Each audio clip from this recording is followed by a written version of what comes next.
एवढे सगळे सिग्निफिकन्स हे कशाचे आहेत, तर डबल फर्टिलायझेशनचे आहेत. हे आपण बघितलंय. पहिलं बघितलं युनिक फीचर ऑफ अँजिओस्पर्म्स. अँजिओस्पर्मच्या व्यतिरिक्त कुठेच डबल फर्टिलायझेशनची प्रोसेस आपल्याला दिसत नाही. नंतर दोन मेल गॅमेट्स इथे काय केले जातात, युटिलाइज केले जातात. Number 3 zygote form after syngamy. Male आणि फिमेल एक सेल आहे, त्यांचं फ्युजन होऊन सिनगॅमी फॉर्म केले जाते आणि नंतरच त्याचं कन्व्हर्जन कशामध्ये होतं, झायगोटमध्ये, आणि झायगोटचं एम्ब्रिओमध्ये कन्व्हर्जन केलं जातं.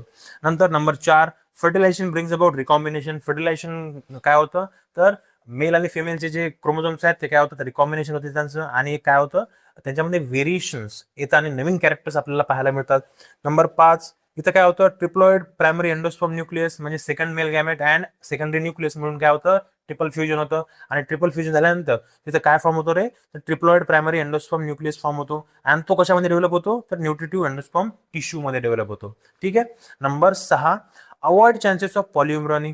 डबल फर्टिलायझेशनने पॉलिइम्ब्रॉनी ही कन्सेप्ट काय केली जाते, अवॉइड केली जाते, त्याचे चान्सेस कमी केले जातात. And increase the chances of survival of future plants. Future plants हे व्यवस्थितरित्या सर्व्हाइव्ह करतील याची काय करते, काळजी घेतली जाते डबल फर्टिलायझेशननी. याच्यामध्ये पॉलिइम्ब्रॉनी हा एक आपला पुढचा कन्सेप्ट आहे. आपण पुढच्या 1-2 लेक्चरमध्ये पॉलिइम्ब्रॉनी हा एक सेपरेट कन्सेप्ट आपण याच्यावर एक व्हिडिओ बनवणार आहे.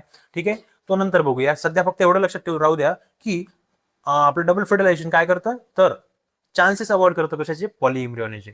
ठीक आहे, एवढे सगळे हे 6 काय आहेत, सिग्निफिकन्स ऑफ डबल फर्टिलायझेशन आपण पाहिलेत.